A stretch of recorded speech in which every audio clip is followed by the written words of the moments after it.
Welcome back, ladies and gentlemen, to a brand new box office breakdown show here on Max Talks Movies.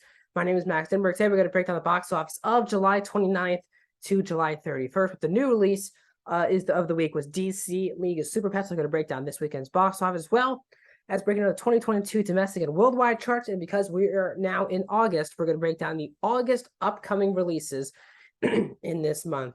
Welcome back to Max Talks Movies. If you're new to the channel, please subscribe and ring the bell for notifications.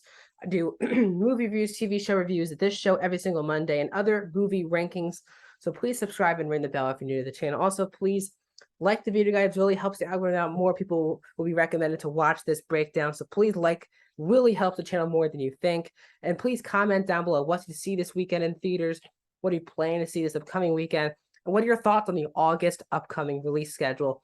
Let me know in the comment section down below. So I'm not wasting any time this week. Let's just get right into it. So this week, not shockingly, DC League of Super Pets did come in first place this weekend at the box office, getting $23 million.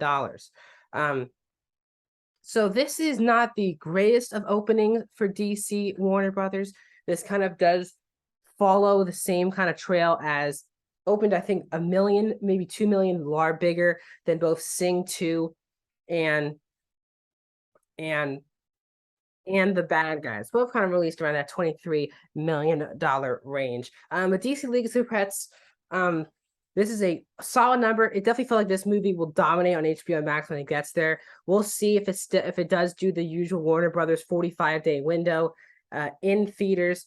Luckily for them, there's no other new animated films until November. Now, obviously, with Disney's Strange World, but obviously it will still be in theaters until then. But DC League of Super Pets has no more animated competition for a while. So we'll see if it has any sustained ground. Sing 2 and The Bad Guys had a lot of rewatchability in theaters. The Bad Guys almost got to the century mark. So we'll see what DC League of Super Pets do. I think we're not going to judge its open because animated movies are we really judge them by how long are they doing well at the box office in theaters. So one weekend, it's a solid opening. It's not a great opening, but it is the #1 movie of the week. At number 2 this week, in its second weekend, is Nope.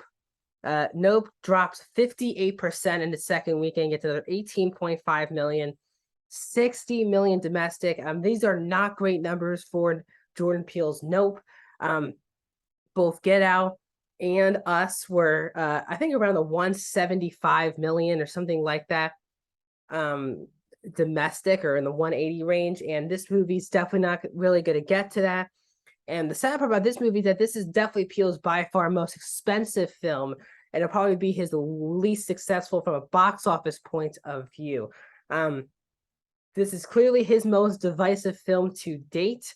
I know a lot of people who do not like this movie. If you've seen my review, you know how much I love this movie, but 58% was not a good drop. 18.8. Not a great second weekend. So we'll see what else Nope does. Does it continue to fall down? Universal has done in the past, if their movies aren't doing special, or even if they are, they'll drop on PVOD very quickly. Jurassic World, only 3 weekends. It was in theaters, I believe, 3 or 4 weekends. It was in theaters before I went to PVOD. And Jurassic World was in theaters for 6 weeks. Black Phone was only in theaters for 3 weeks before they dropped it. So we'll see how quickly Universal wants to put this on PVOD before putting it on Peacock. We shall see. Also, again, DC League Super Pets is Warner Brothers. Nope is Universal. Let's go to Disney for our number 3 movie of the week, which was Thor: Love and Thunder. In its 4th weekend, it dropped another 42%, 13.1 million, and domestically it's at 301 million. So it looks like this will be even least successful than Ragnarok, both domestically and worldwide. Not a great number for Thor: Love and Thunder. It will not even come close to Doctor Strange in the Multiverse of Madness. So again, we shall see what happens next with the Thor franchise. It has not been one of the more successful box office returns for the MCU and Disney. So we'll see if they want to continue to make these films or they'll move on. But Thor: Love and Thunder, it's doing good, but there's nowhere near how great the past couple MCU films, No Way Home and Doctor Strange 2, did. At number 4, let's go back to Universal, their second film in the top 5, and it's Minions: The Rise of Gru in their 5th weekend.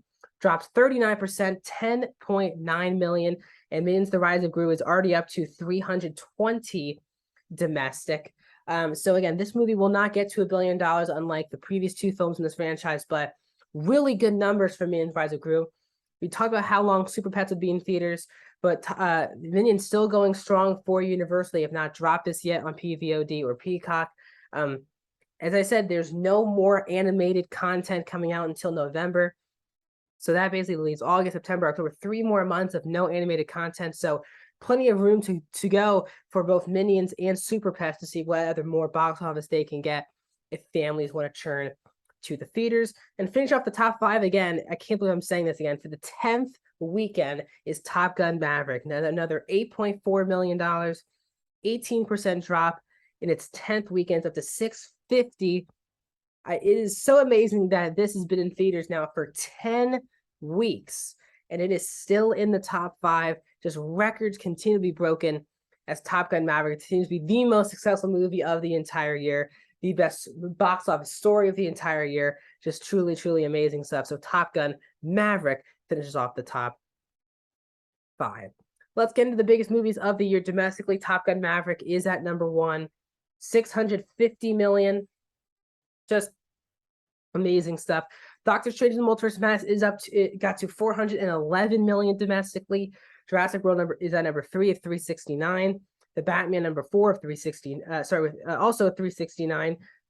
Minions: The Rise of Gru goes to number 5 with 320. Thor: Love and Thunder is number 6 of 301. Sonic the Hedgehog 2 is at number 7 with 190. Uncharted has 147. They're at number 8. Elvis is at number 9 with 129. Lightyear is at number 10 with 117. The other $100 million film is The Lost City with 105. So we're still at 11 movies with over $100 million. Seemingly, Minions: The Rise of Gru seems to be on a good track to be surpassed Thor: Love and Thunder at the box office. It's currently up $19 million. I feel like that will grow even a bigger lead upcoming for Minions: The Rise of Gru. So that'll be another interesting one to watch, but no changes to our top 11 movies of the year. When we get to worldwide this year, Top Gun Maverick still the biggest movie of the year, 1.3 now billion. Yes, $1.3 billion at the box office. Doctor Strange in the Multiverse of Madness number 2 with 954. So that obviously will not get to $1 billion. Jurassic World Dominion at 941. The Batman at 768 to number 4. Minions: The Rise of Gru is at number 5, both domestic and worldwide. Minions now has made $712 million worldwide. So we need a really couple $100 million to get to the billion mark. There's only 3 in the previous Minions film. Both got to $1 billion. It feels like The Rise of Gru will be the end of that streak for this franchise. But still, what a franchise to keep still successful to this day, over 10 years in. Thor: Love and Thunder is number 6, 662 worldwide.